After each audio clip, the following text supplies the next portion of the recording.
my relationship, my quote unquote issue with whatever I'm facing, if it's money, does have to do with a maladaptive coping mechanism that has to do with the self that most likely goes back to childhood. What I think a lot of people don't realize is that, we say that, maybe our core belief is that we're unworthy, but we want to look at and to begin to unplug from the maladaptive coping mechanism is what we're getting out of holding on to that belief. Namaste. You're listening to the Savannah Podcast. Join us on an exploration of Eastern spirituality, yoga philosophy, and conscious living for the new age. This podcast is a production of SavannahSpirit.com, the best place to shop for unique clothing, spiritual handcrafted jewelry, healing gemstones, and fair trade gifts from the Far East. Now, here's your host, Brett Larkin. What if everything exists for your soul's evolution? What if difficulties around money, love, and health could be transformed with a simple shift in perspective? Welcome back, Savannah family. This is what we're exploring in today's transformational episode. We're talking to spiritual interpreter and medium Bree Melanson, and she is not your conventional psychic. She's going to encourage us today about how we can make a different choice, how we can tell a different story about our life. I found this episode powerful, and I walked away after recording it just feeling so inspired, and I think you will too. Before we dive into the show, I just want to remind you that you can show your love and support for this podcast by making a purchase on SavannahSpirit.com, an online shop for beautiful yoga clothing, healing jewelry, and unique spiritual fair trade gifts. Today, I'm highlighting their Positivity and Intuition Gemstone Mini Bracelet Set. It's so beautiful. It harnesses the positivity power of garnet, gemstones, and magical moonstone to heighten your intuition and nurture your spirit. If you've never purchased anything at SavannahSpirit.com before, you can use the code TAKE25, and that's going to give you $25 to anything your heart desires. So you just literally take $25 off anything in your shopping cart, just a gift from Savannah to you. And every purchase on SavannahSpirit.com goes to support vitamin A deficiency in India. So you're not just supporting the show, you're supporting people in need as well. Now, a little bit more about our guest, Bree. She has innate psychic abilities, and she offers a real, raw, and contemporary approach to empowering others to live their purpose through connecting with their guides, clearing limited beliefs, and having real conversations with the soul to experience the ease and freedom of living in alignment. She teaches to international communities both online and in person. Let's dive in to this special episode. Bree, thank you so much for coming on the show. Thanks for being here. Thank you so much for the invite. So you're a medium. What does that mean? So a medium, essentially, at least in the way that I would describe it, is I serve as kind of interpreter with what you may call the other side. As a spiritual medium, I would connect intuitively with your soul, your angelic support, light beings, and just the other world. So sometimes I use a reference of if you were to have like a three-way conversation with somebody, and I would say, hold on a second, let me ask. You're like the operator. Yeah, exactly. So I've kind of learned how to dial into one line and keep a clear connection. I'm thinking of like those old-fashioned operators who used to like manually connect the two calls. It's funny because before I hit record, you said to me, when I surrendered to this work. And I'm curious, can you tell us about that? Because I'm imagining this wasn't like a career path that was like in the college brochure you went to. Yeah. And I also didn't come into the world out the gate super clear about that. It just wasn't, a language that existed. So I, as a child was quite intuitive. And I like to remind people that we all are as children. We're, really open, sentiently. And so I would see things and have kind of, out of this world experiences. And I ended up shutting it off because, again, there wasn't really didn't feel like there was a place or a language for it. But I was always super interested in the metaphysical world and self-development. So that's what all my books were about. And that's also, a huge clue to our soul's purpose is just looking at like what kind of podcasts you listen to, what are the books that you have on your shelf. But I fought it. So I lived more or less, a conventional life for a long time. And then, studied business and worked in the nonprofit sector for a while. And then I moved to Los Angeles to become a professional dancer. So that had also been a passion of mine. And moving to LA, along with what I learned through dance, much like yoga, really getting in the body, learning about spatial awareness and, emotional energy, I also was introduced to a community where there was more of a spiritual community. I started going to meditation classes and seeking this out more in the physical. So when I learned how to meditate, I would always hear, "You're a healer." And I was like, but I want to be a hip hop dancer. And so I finally surrendered because I was reading, and more of a pivotal moment was I was reading a book about some type of, healing, light therapy, I think. And the author was talking about her spiritual teacher. And I was like, that's what I need. I need a spiritual teacher. And so I basically told the universe, if this is what I'm supposed to do, it's just this message that I kept getting in meditation. And as you said, it wasn't like scrolled out for me, like, this is your path. I was getting breadcrumbs. So I asked for support and I asked when I was on a plane to Mexico, and on the way back, a woman came and sat next to me and she had a mirror card and she was like, "You should come take my class." And it was a healing modality called theta healing. I ended up, in that moment, I saw myself working for her and eventually she asked me to work for her. So I took the teacher's courses. And I think when we surrender and let go of at the time, Bree's ego was really hooked on being a hip hop dancer and getting validation through that. But in some senses, although it was a fun time and a fun career, I was kind of hitting my head against the wall. And so I finally just kind of dropped it and said, if I'm supposed to do this, then let's see. And so through that surrender, I met her and the universe kind of just continued to roll out this red carpet and provide ways for me to do that. Yes. I love it. That word ego, I know, is really charged for a lot of people, and different yogis and, people in this community define it different ways. I'm curious, how were you able to sort of pick apart what was ego and what was that deeper voice that you knew you needed to listen to? Well, the ego, and I don't mean to make the ego bad.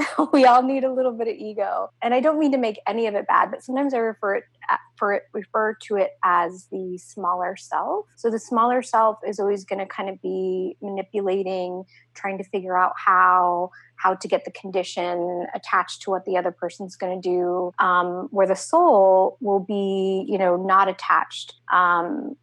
We can still have desire from a soulful place, but maybe an example might be if I were to write a book, Bree's ego might really want, I don't always talk in the third person, by the way, but our ego might want the book deal or, a certain amount of money and all this kind of acclaim. But the soul will be more, aligned with the desire of wanting to activate light collectively.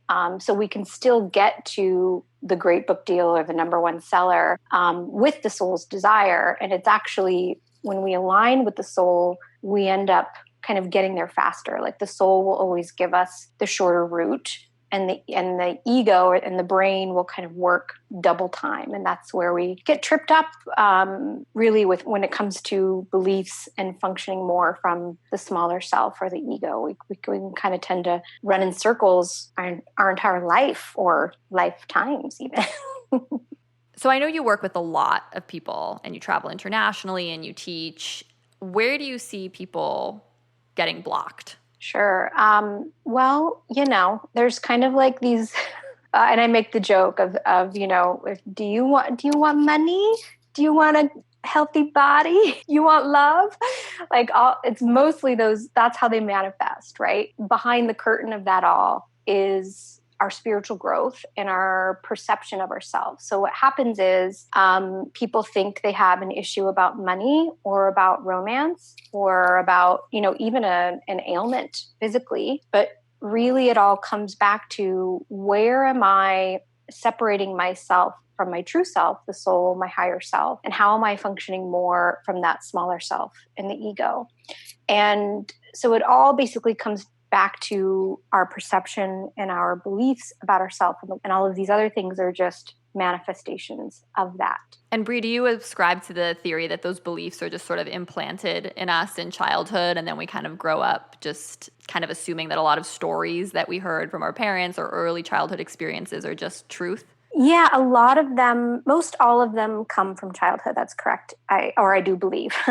And most of them are formed before the age 7. And that's when our subconscious really kind of locks all of our coping mechanisms into place. And of course, they can be unlocked. And we'll talk about ways in doing that. I think, so that's generally a general understanding, but we don't accept beliefs for no reason. So even if they come from a collective level or a past life level, there is a reason it's still serving that smaller self in our world now. So, when people talk about past lives, they are really helpful and they can illuminate our life lessons, but we have everything laid out in front of us in the moment. My relationship, my quote unquote issue with whatever I'm facing, if it's money, does have to do with a maladaptive coping mechanism that has to do with the self that most likely goes back to childhood. What I think a lot of people don't realize is that, we say that, maybe our core belief is that we're unworthy, but we want to look at and to begin to unplug from the maladaptive coping mechanism is what we're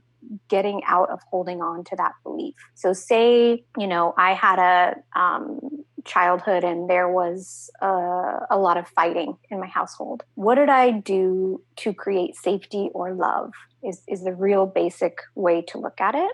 So I might have learned how to isolate to be safe. I could have had a sibling that, figured out another way to be. Maybe they learned how to, connect emotionally with the mom in order to stay safe or in order to love her. But say I learned how to isolate to be safe. That's going to show up in my career and in my love life and across the board. So looking at, just compassionately, what is the feeling that I'm feeling around money? So say I'm feeling, trapped or frustrated or angry. We want to try to get to like the core emotion of that. And maybe I do get to money sometimes makes me feel unworthy. And then I want to go back to my childhood, and we're not pointing fingers. We're just kind of like, where's this coming from? Why is it still showing up? Maybe I go back to who or what made me feel unworthy as a child.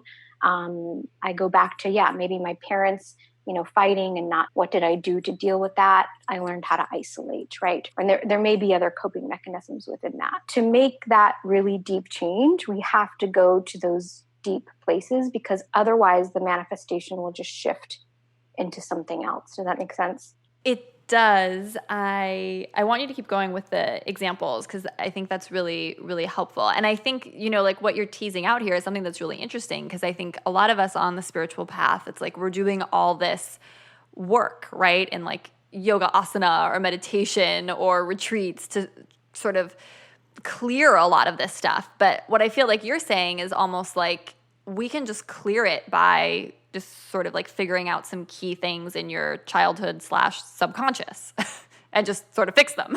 Right. Or shift them. Yeah. So, I do believe that all of our is possible in the present moment, but sometimes it's hard to realize the depths of it. So it can be helpful to go back to your childhood patterns and scenarios to look at where and when did I absorb this? What was the payoff is the big kicker you want to look at. What did I do? Basically, what did I do to create safety or love? And again, that's individual for all of us. And then you will see when you shift your perception back to the money or the romance, that it's still playing a part. So in a sense, you can look at the present moment and saying, if we're using money as an example, I'm probably not showing up in my full self in order to receive that abundance, be it being aware of what my quote unquote purpose is. There's somewhere where I'm negotiating and I'm hiding. Maybe I'm afraid to really be seen in the world, or maybe I'm afraid what I will say won't matter. So it's playing out in the present tense, but going to the core of it is helpful, so you can begin to detach. And almost like when you look at the little girl or the little boy, you can have a lot more compassion for that child versus like, geez, I never get this right, I always do this, and then what we tend to do in the mind. So again, it's not about making it wrong. It's not that we are plagued with it. It's just helpful to go back and look at the source of where it's coming from, and then begin to look at, if I had a soul, which you do, what might have my soul been wanting to learn from this? And a lot of times when I work with clients and in my classes, I try to get them to a place where they can envision their parent's soul, their own soul, kind of zooming up and out and looking at the scenario and looking at, okay, if I was an infinite soul incarnated in this body, and kind of looking at it almost like a play, what would have my soul wanted to learn from this? What could be the perspective from my soul in this moment now? So from our soul's perspective, the absent dad or the mom that wasn't present, sure, there's the smaller self, or the wounded self that's getting activated. But a lot of times what we wanted essentially our parents to embody is the same thing that we're trying to embody. Using the example of, say my parents were always fighting. And then I look at, say my mother, and I see, how did she play a part in this? What did she make that little girl feel? Well, she made the little girl feel not seen. And another really powerful question you can ask yourself around this is, I wish that my mom or my dad or whoever you're looking at would have been more blank.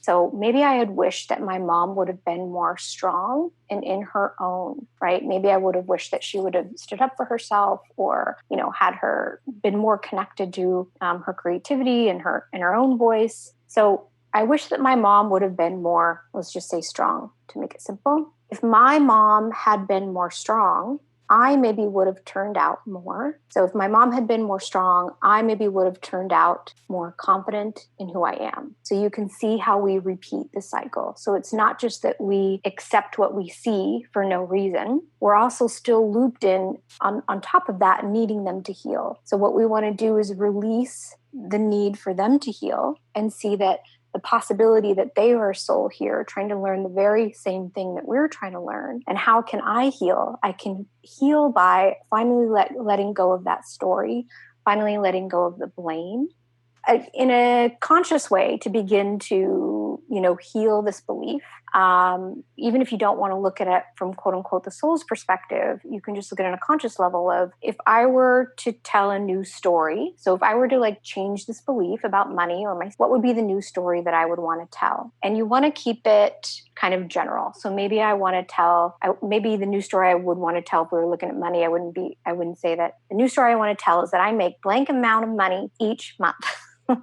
Or the new story I want to tell is that all men love me, or whatever it is. We want to go a little bit more general and deep. So what's the new story I want to tell is that I live in an abundant universe and that all is truly here to support me. Or the new story I want to tell is that I know at my core I am love, and that love can never leave me before it moves. So thinking of a simple statement that you can make, and then what would happen if I told that story? And I always do this in a journaling. Like if I'm working with a one-on-one client, I'll kind of guide them in this to move into it. You can do this as a journaling exercises. So you start with your new story. And if I were to tell that story, then what would happen? What would my life look like? What would I feel like? What would transpire?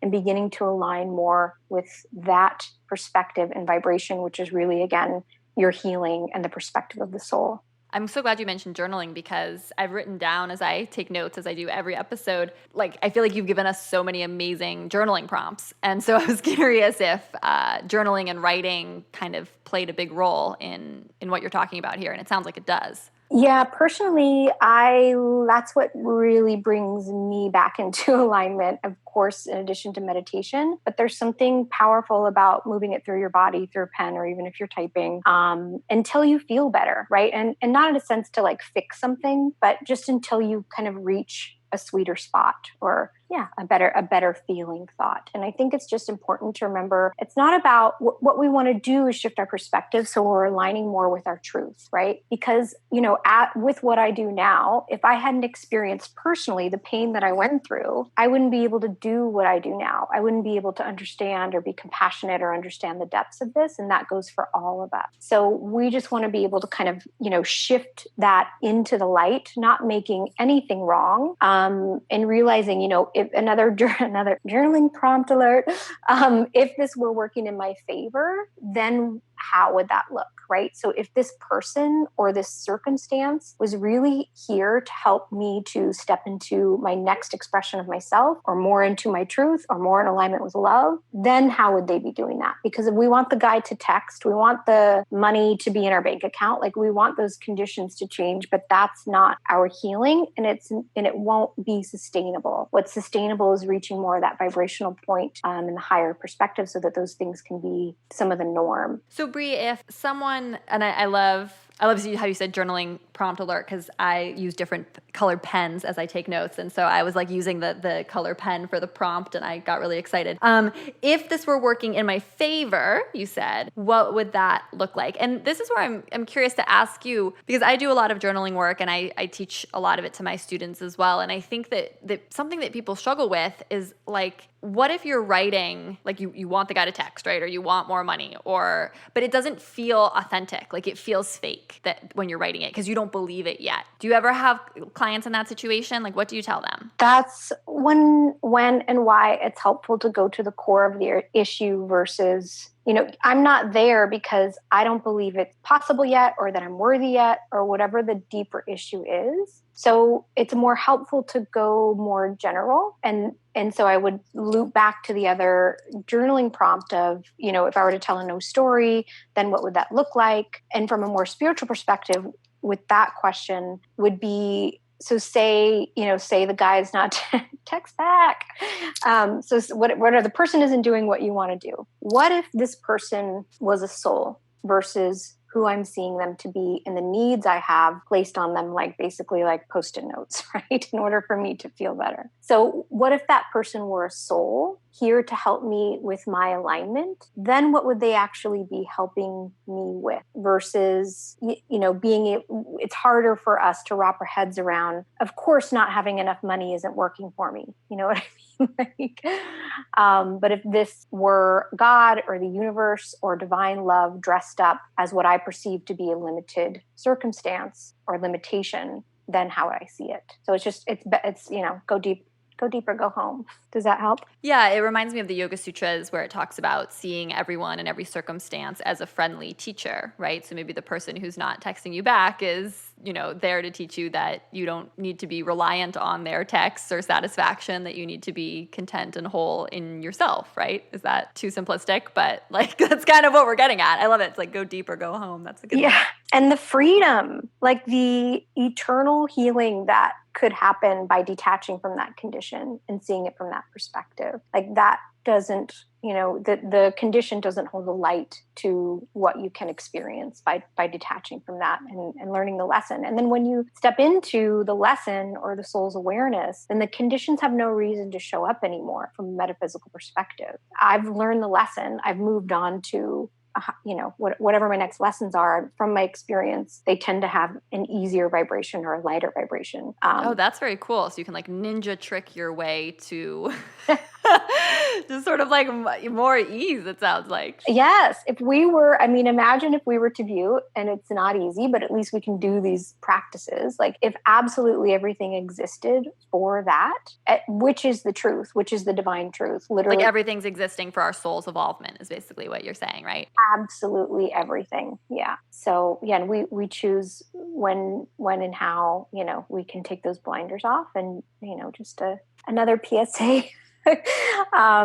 reminders is to be compassionate and accepting of what is. Yeah, being easy on ourselves. I love it. So we're going to come back with Bree on Thursday, and we're going to keep talking about all of this. I bet there'll be more fantastic journaling prompts. So my purple pen is ready, and she's going to walk us through what she calls a muscle test. You're going to get to experience that. She's going to do it on me, and you guys can do it listening when you're at home too, to sort of see how, well, she'll tell us, but different energies might be blocked in certain parts of our body. So you want to make sure to tune in on Thursday. Thank you so much for listening and being here. Remember, the number one way to support the show is by leaving a rating or review here on iTunes. So if you learned something today, or we at least made you smile, consider leaving a rating or review. It only takes a minute, and if you're not sure how to do it because iTunes is super confusing, you can go to savannahspirit.com/review, and we have a little picture tutorial for you, because I know I always struggle with leaving ratings and reviews on podcasts I love. I hope you have a beautiful day full of yoga and meditation, and we hope to connect with you in Thursday's episode. So much love from my heart to yours.